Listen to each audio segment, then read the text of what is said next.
దేవుడు శాసించాడు, అరుణాచలం పాటించాడు అనేది cinema dialogue. కానీ ఇప్పుడు రేవంత్ రెడ్డి చేస్తున్నాడు, దేశం పాటిస్తుంది అనేది కాంగ్రెస్ కార్యకర్తల డైలాగ్. దేశం నుంచి తెలంగాణకు కాదు, తెలంగాణ నుంచి ఢిల్లీకి ఏం కావాలనో చేయి చూపిస్తున్నాడు రేవంత్ రెడ్డి. ఢిల్లీకి ఏదోలా వచ్చి వెనుకకు మారిపోవడం కాదు, ఇక్కడ ఉన్నోళ్లకు ఏం చేయాలనో చెప్పిపోవడానికే వచ్చిన అన్నంత రేంజ్లా బిజినెస్ మ్యాన్ సినిమా డైలాగ్ తీరుగా చేస్తున్నాడట.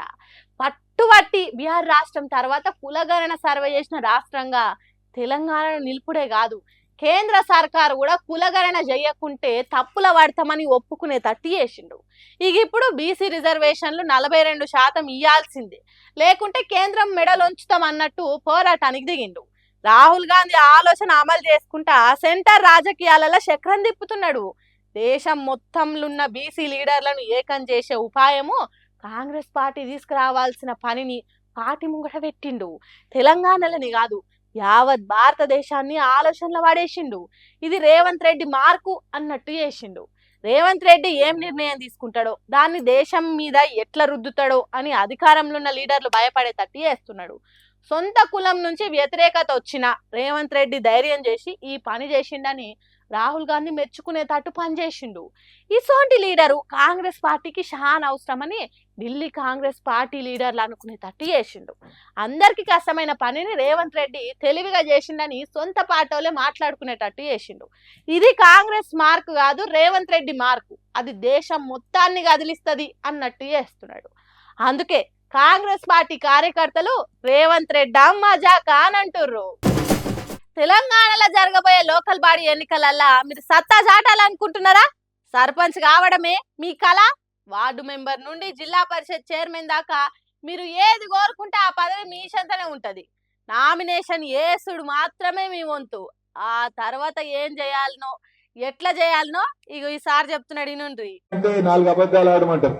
మనం రేపు గెలిచేదందుకు 4 కాదు, 6 కాదు, 8 అబద్ధాలు ఆడురు మీరు. మన ప్రభుత్వం ఇంకా 3 సంవత్సరాలు. విన్నారా? 100 అబద్ధాలు ఆడైనా ఓ పెళ్లి చేయాలి అంటారు కానీ కాంగ్రెస్ పార్టీ మాజీ ఎమ్మెల్యే తూముకుంటా నర్సారెడ్డి గ్రామాలను ప్రగతి పదంలోకి తీసుకుపోదాం, పరిశుభ్రంగా ఉంచుదాం, కష్టం వస్తే అందుబాటులో సేవలు చేస్తామని పోస్టులు కరిపత్రాలు వేసుడు కాదు, తులం బంగారం ఇస్తాం అనుండ్రి, మీ పిల్లల చదువుల ఖర్చంతా నాదే అనుండ్రి, నాకున్నదంతా మీకే పెడతా అనుండ్రి. ఇట్లా 100 అబద్ధాలు కాదు, 1000 ఆడుండ్రి కానీ గెలువుండ్రి. ప్రజలను ఎట్లా నమ్మిస్తారు, మిమ్ములనే గెలిపిస్తామనేటట్టు ఏం చేస్తారనేది మీ టాలెంట్ మీద ఆధారపడి ఉంటుంది. ఒకవేళ మీరు ఓడిపోతే సరిగ్గా అబద్ధాలు ఆడలేదన్నట్టు, జనం ఆశపడేటట్టు చేయలేదన్నట్టు, ఓట్ల కోసం పోయి చిన్నపిల్లల ముడ్డిగడుగుడు, తట్ట ఎత్తినట్టు ఫోజిచ్చుడు కాదు మీరు చేయాల్సింది, అమూల్యమైన అబద్ధాలు ఆడాలే అన్నట్టే చెప్తున్నాడు. కాంగ్రెస్ పార్టీ ఇంకో 3 ఏళ్ళ అధికారంలో ఉంటది కాబట్టి తిప్పలా ఆకుండా చూస్తుంది అన్నట్టు హితబోధ చేస్తున్నాడు కార్యకర్తలకు. ఎసోంటి ఆ మాణిక్యాల అసోంటి మాటలు చెప్పిండో చూడుండ్రి. ఆయన మనకిట్లా అబద్ధాలు ఆడు కొత్త, తులం బంగారం అన్నం ఇచ్చినమా, 2 లక్షల రుణమాఫీ అన్నం చేసినమా, ఆడపిల్లలకు స్కూటీలు అన్నం పంపిణీ చేసినమా, నిరుద్యోగ యువకులకు నెలకు 4000 అన్నం ఇచ్చినమా. అట్లనే మనం కూడా అబద్ధాలు ఆడి సర్పంచులం, ఎంపీటీసీలం, జెడ్పీటీసీలం కావాలి, కుర్చీ ఎక్కినాక ఇచ్చిన హామీలు మర్చిపోవాలి అన్నట్టు ఎన్నికల వ్యూహాలను నూరి పోసిండు. ఇగో గిట్లుండాలే లీడర్ అంటే. ఇసొంటోళ్ళు దేశానికి అవసరం కదా.